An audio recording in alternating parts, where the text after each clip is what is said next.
The rain tapped steadily against the fogged-up windows of the small, cozy diner, casting a soft, rhythmic soundtrack over the quiet hum of clinking cutlery and murmured conversation.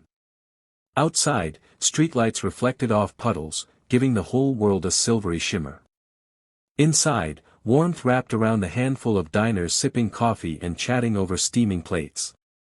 In the farthest corner booth, partially cloaked by shadow and steam from a mug of untouched tea, sat a man in a dark hoodie. He kept his head low, his presence almost invisible, like he wanted to disappear into the background. But his eyes, sharp and calculated, took in everything. He wasn't just another tired traveler or a loner seeking shelter from the rain. He was the owner of this very diner. Tonight, though, he wasn't here as himself. With business slipping and whispers of poor service reaching his ears, he had decided to investigate in the most unexpected way, by becoming a customer. No announcement, no warning to the staff.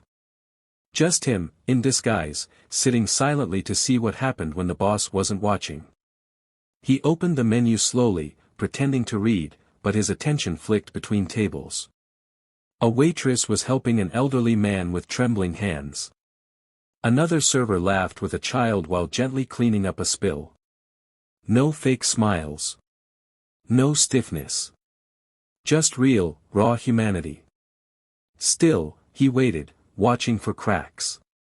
For rudeness. For neglect. For proof that the whispers were true. But what he didn't expect, sitting there soaked and anonymous, was to become the one observed instead.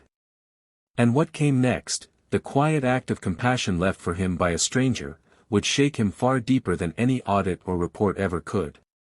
The night was only just beginning, but his heart was already stirring. The soft chime of the front door echoed as another customer left, letting in a brief gust of wind and rain. The man in the hoodie remained still in his booth, quietly watching as the diner returned to its calm rhythm.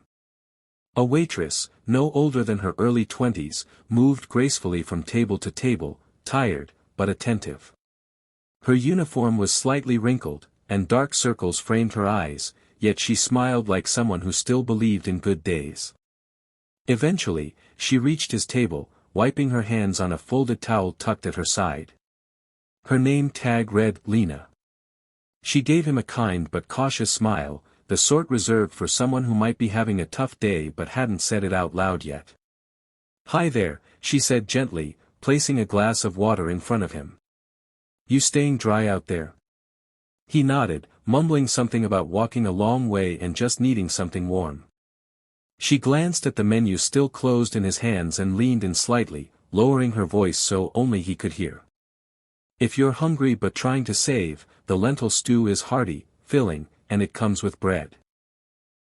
I can even ask the kitchen for an extra slice, no charge." He looked up at her, surprised, not by what she said, but how she said it. No pity. No judgment. Just genuine care. She added, "You don't have to explain anything. You're welcome here." For a brief second, the owner forgot who he was supposed to be. Her kindness wasn't rehearsed. It wasn't forced. It was real. He nodded again, softly this time. "That sounds perfect." As she walked away, he watched her, still pretending to be a customer, but slowly feeling like something else entirely, a witness to quiet, everyday grace. The meal arrived quickly, hot lentil stew in a deep white bowl, steam rising in soft curls. The bread was warm, too, with a second slice just as she promised. He ate in silence, slowly, savoring more than just the food. He kept watching Lena as she moved from table to table, always present, always gentle, refilling coffee, checking in, offering quiet words that lifted spirits more than caffeine ever could. When he finished, Lena returned to clear his bowl. "Was it okay?" she asked with a kind tilt of her head. He nodded. "Really good, thank you." She smiled, then placed the bill face down on the table and walked away without saying another word. Nothing pushy. No rush. No pressure. He reached for the folded slip, ready to glance at the total and leave a tip, as a test, more than anything. But as he opened it, something fluttered out and landed softly on the tabletop. It was a small piece of paper, torn from a notepad. Handwritten in looping letters. "If you're struggling, please eat and don't worry about the bill. We've all been there.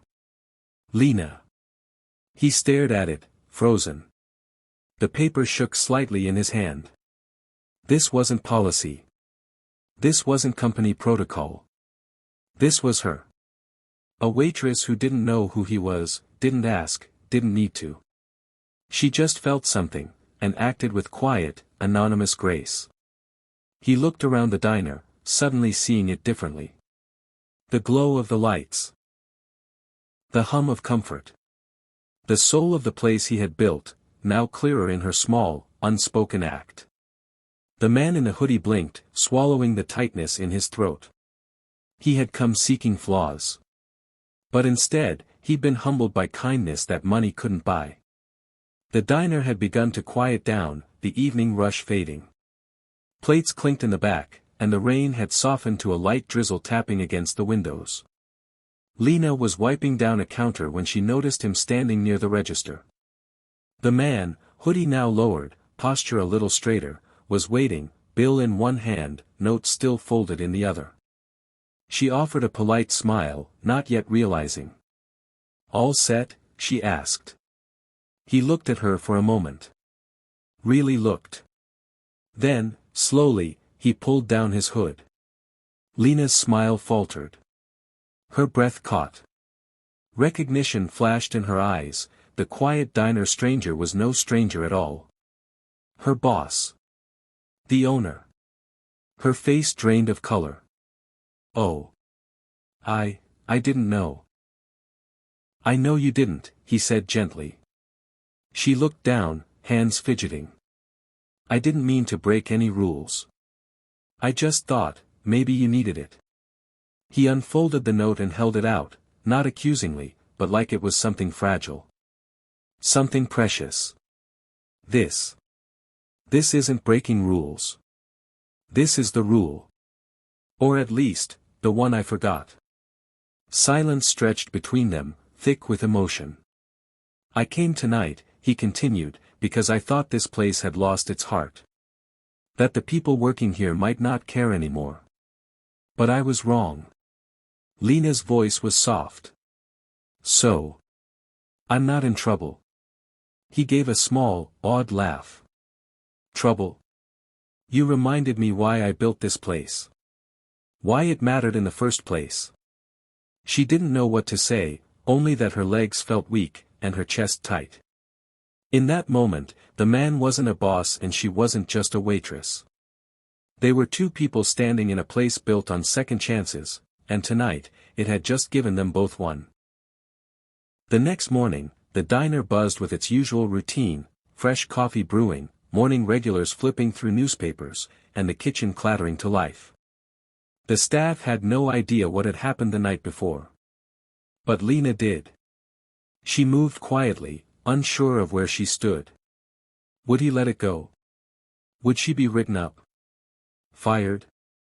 She hadn't told anyone, just kept her head down, waiting for the inevitable. Then the bell above the door chimed. The owner walked in, no hoodie this time, just a crisp button-down and a calm, unreadable expression. He greeted a few regulars, nodded to the cook, and then clapped his hands once to get everyone's attention. "Team meeting," he said simply. "Right now." The staff gathered in a semicircle near the register. Lena stood at the back, hands behind her apron, trying to keep her face neutral. He cleared his throat. "Last night, I came here not as myself, but as a customer. I wanted to see what this place looked like when no one knew I was watching. I thought I'd find problems." He paused. "But I didn't." Everyone glanced around in confusion. He reached into his pocket and unfolded the note. "I found something else," he said. "I found heart. Humanity. The kind that built this diner long before the first meal was ever served." Then he turned to Lena. "Lena didn't know who I was. But she made sure I felt seen. Respected. Federal. She went out of her way to live the values we only put on paper. Lena's eyes widened. He smiled. So as of today, Lena is our new floor manager. And if anyone has a problem with that, they can talk to me. The room burst into applause. Lena stood frozen, until tears filled her eyes. She didn't just serve a meal last night. She changed a heart.